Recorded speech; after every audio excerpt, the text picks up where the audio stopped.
안녕하세요. 토요미스테리 디바제시카입니다. 최근 미국 작가 딘 쿤츠가 약 40여 년 전에 발간한 한 소설이 큰 화제가 되었습니다. 딘이 1981년에 쓴 어둠의 눈이라는 이 제목의 소설인데요. 이 소설의 내용 안에서 세계적으로 큰 혼란을 일으키고 있는 코로나 바이러스를 예언했다고 주장하고 있기 때문입니다. 어둠의 눈은 가상의 바이러스에 대한 이야기를 다루고 있었습니다. 그 내용 중에 코로나 발병을 예언했다고 지목된 부분이 바로 여기였는데요. 그 번역된 부분을 좀 보시면 그들은 우한시 외곽의 RDNA 연구소에서 개발됐기 때문에 이 물질을 우한 400이라고 부른다. 그리고 그것은 연구소에서 만들어진 400번째 미생물이었다. 정말 놀랍게도 이 구절은 실제 코로나 바이러스가 최초로 발생된 지역인 중국의 우한이라는 지명을 콕 집어서 서술하고 있습니다. 심지어 소설 속의 바이러스가 연구소에서 개발된 물질이라는 의혹까지 언급하고 있었죠. 여러분도 아시다시피 일부에서 코로나 바이러스가 자연 발생적인 질병이 아니라 연구소에서 실수로 유출된 것이 아니냐는 음모론이 있었는데요. 이 소설이 마치 모든 것을 알고 있는 것만 같이 전개를 해서 전 세계 독자들 사이에서 아주 뜨거운 이슈가 되기도 했습니다. 작가 딘 쿤츠, 그가 이 소설을 썼던 1980년대에 과연 40년 후인 2020년에 이 코로나 바이러스를 예측할 수 있었던 것일까요? 아니면 그저 아주 기가 막힌 우연의 일치일까요? 누구도 알 수 없겠죠. 하지만 인류의 이런 존망에 대한 예언은 과거부터 꾸준히 이어져 오고 있습니다. 특히 세계적으로 가장 유명한 예언가 도미에서도 단골 손님이죠. 노스트라다무스는 프랑스의 황제 나폴레옹, 또 제2차 세계대전을 일으킨 아돌프 히틀러의 등장을 예언하기도 했습니다. 그뿐만 아니라 1929년 세계 대공황, 2003년 이라크 전쟁 같은 이 다양한 분야에서 아주 높은 적중률의 예언률을 보이고 있는 에드거 케이시도 유명하죠. 또한 1986년 우크라이나에서 발생한 체르노빌 원전 사고, 그리고 미국의 9.11 테러 같은 이런 재앙을 예고한 바바 반가도 토미에서 다룬 적이 있습니다. 물론 예언을 믿지 않는 분들은 그건 그냥 우연의 일치다, 아님 벌어진 상황을 억지로 말에 끼워 맞춘 거다라는 분들도 계십니다. 하지만 일부에서는 예언가들이 가진 영적인 힘, 이걸 신뢰하는 사람들도 상당히 존재하죠. 그런데 여러분, 우리나라에서도 한국에서 일어날 이런 대소사를 예언하고 이 예언문을 엮어서 발간한 예언서가 있다라는 거 알고 계신가요? 지금부터 이 예언서의 내용 중 한 구절을 읽어드릴 겁니다. 이 부분이 과연 어떤 사건을 예언한 건지 예측해 보시기 바랍니다. 물론 이건 번역본입니다. 백두산 북쪽에서 오랑캐의 말이 긴 울음소리를 내면 평안도와 황해도의 하늘에 원한 맺힌 피가 넘칠 것이다. 1950년대에는 호랑이와 토끼의 해로 남북이 서로 대치하리라. 인천과 부평 사이에 천척의 배가 정박하게 되리라. 어떤 사건이 가장 먼저 머릿속에 떠오르시나요?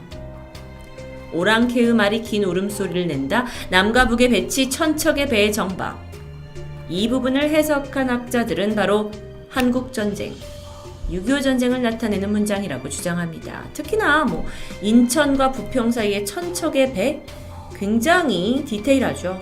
이건 메가더 장군의 인천 상륙 작전을 나타내고 있는 문장이라고 저도 들리는데요.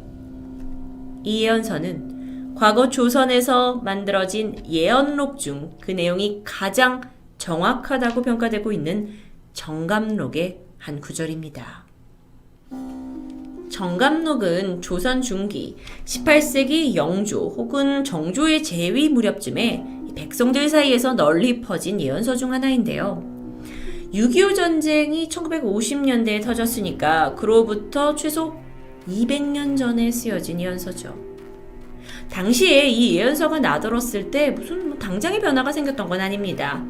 하지만 이 내용을 기억하고 신뢰하던 무리들이 6.25 전쟁이 터지기 전 예언에 따라 북한 지역 사람들이 한반도 남쪽 지역으로 먼저 피신을 하면서 전쟁 피해를 거의 입지 않았다라는 증언이 있었다고 합니다. 게다가 이 사실을 취재한 방송까지 나오게 되면서 정감록이 한국에서 주목을 받기 시작하죠. 물론 예언의 비판적인 분들은 그저 어쩌다 한 번 우연으로 맞아 떨어진 거다라고 생각하실 수도 있습니다.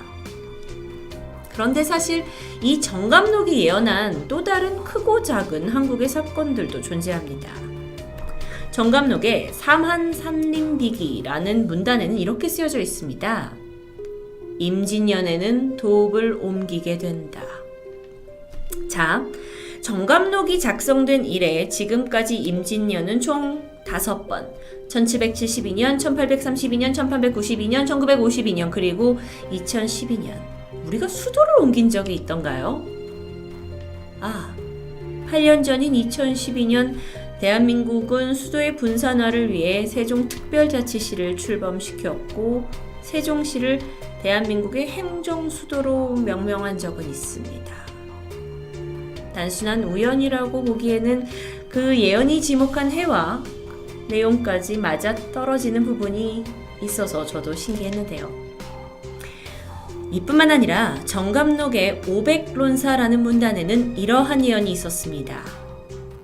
조선 자손 말년에 궁중에 여성이 즉위하게 되며 어린 임금도 왕자에 올라 어린 임금 원년에 크게 옥사가 일어나 피가 성곽에 흐르게 된다. 아니, 이건 도대체 어떤 부분일까요?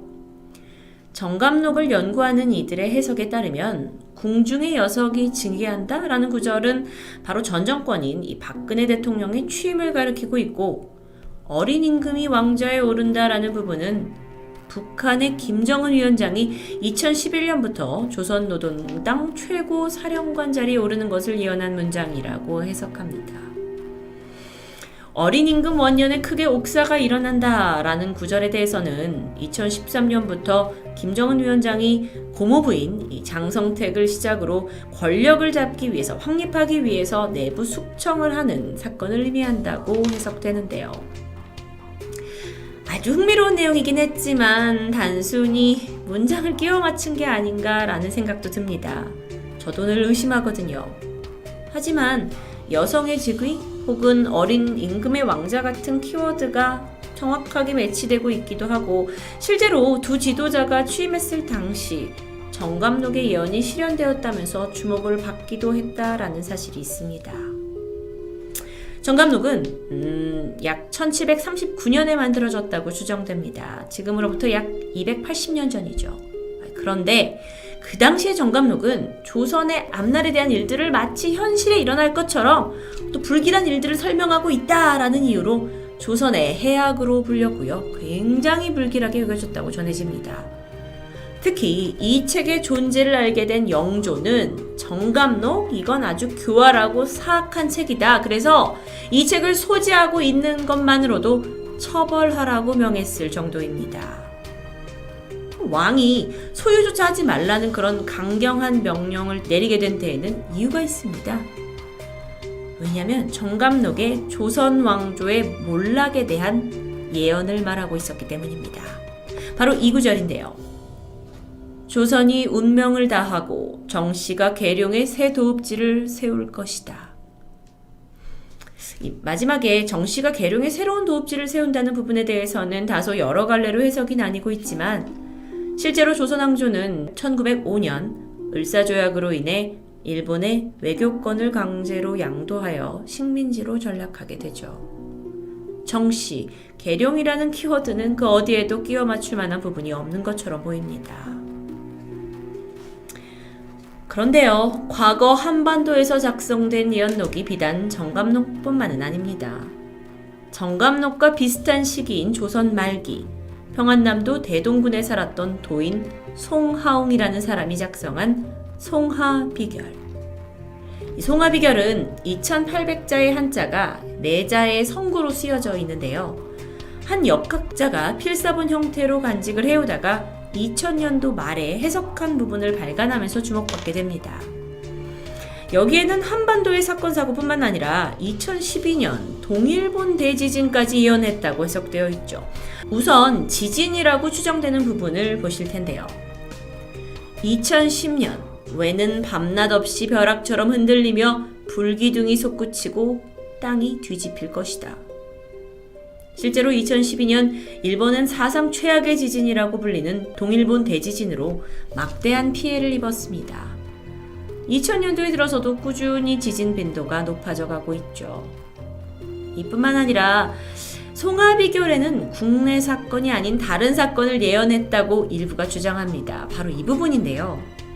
넓은 바다의 큰 섬에 있는 흰 돌이 붉게 변하고 흰 집에 도적이 침입한다.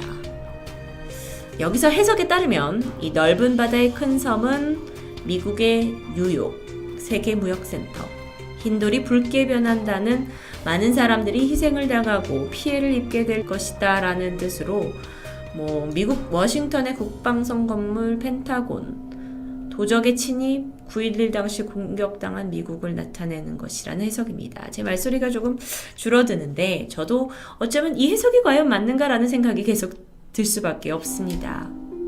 여러분들은 어떻게 생각하시나요? 애매모호한 문장 그냥 끼워 맞춘 거 아닐까요? 약간 헛웃음이 나오기도 했지만 그럼에도 불구하고 제가 이 송하비결을 소개하는 데는 또 다른 이유가 있습니다. 한국의 현대사 중에 꽤 굵직한 사건, 2002년 월드컵과 노무현 대통령의 당선을 꽤나 구체적으로 예언했기 때문입니다. 송하비결에 쓰여진 이 사자, 성구를 해석한 부분을 보면 2002년 이모년에는 세계의 인물들이 모여 큰 대회가 열리고 국군의 기쁜 별이 비추니 성적이 좋을 것이다. 또한 이 시성을 가진 자가 권력을 주려 하나 결국 왕은 유한이가 될 것이다. 한국인이라면 2002년을 그 누구보다도 월드컵으로 기억합니다. 자국에서 열린 세계적인 경기에다가 우리가 4강까지 진출하면서 정말 열강의 도가니가 되었죠. 송하비결에서는 그 내용과 연도까지 정확히 언급하고 있었습니다. 또한 같은 해 2002년 12월 19일에는 대통령 선거가 있었는데요. 이회창 후보와 노무현 후보 사이에 결국 노무현 후보가 대통령 선거에서 승리하게 됩니다. 사실 송하비결은 한자성어처럼 4개의 한자로 되어 있습니다. 그래서 이걸 해석하기 나름일 수도 있다라는 합리적인 의심이 들기도 하죠. 다시 한번 이건 저의 해석이 아닌 송하비결 연구자들의 해석임을 밝혀드립니다. 예언 이런 건 정말 말장난 아니냐? 라는 의견과 정말 어떤 신비한 영적인 힘으로 말을 한 신기한 책 같다라고 여러 의견이 나뉘고 있는데요. 정감록과 송하비결 모두 한자성어입니다. 그래서 그 뜻이 여러 갈래로 나뉘고 또 다양한 의미로 해석될 수도 있기 때문에 그대로 믿을지 신빙성에 대해서는 의문이 제기되는데요. 특히나 요즘 같은 전 세계적인 위기 속에서는 더욱더 과거 예언서들이 주목받고 있는 실정이죠. 마지막으로 정감록에 있던 예언 하나를 소개할까 합니다. 기해년 2019년과 경자년 2020년은 정정하나 신축년인 2021년 초에 질병에 약이 없어 가장 두렵도다. 지금은 2020년입니다. 코로나로 인해 그야말로 혼란 속에 있죠. 그런데 이 예언이 말하고 있는 2021년 초의 질병이란 건 과연 무엇을 나타내는 걸까요? 질병에 약이 없어 두렵다. 우리는 이 예언을 어떻게 받아들여야 하는 걸까요? 한번 생각해 보시죠. 토요미스테리 디바제시카였습니다.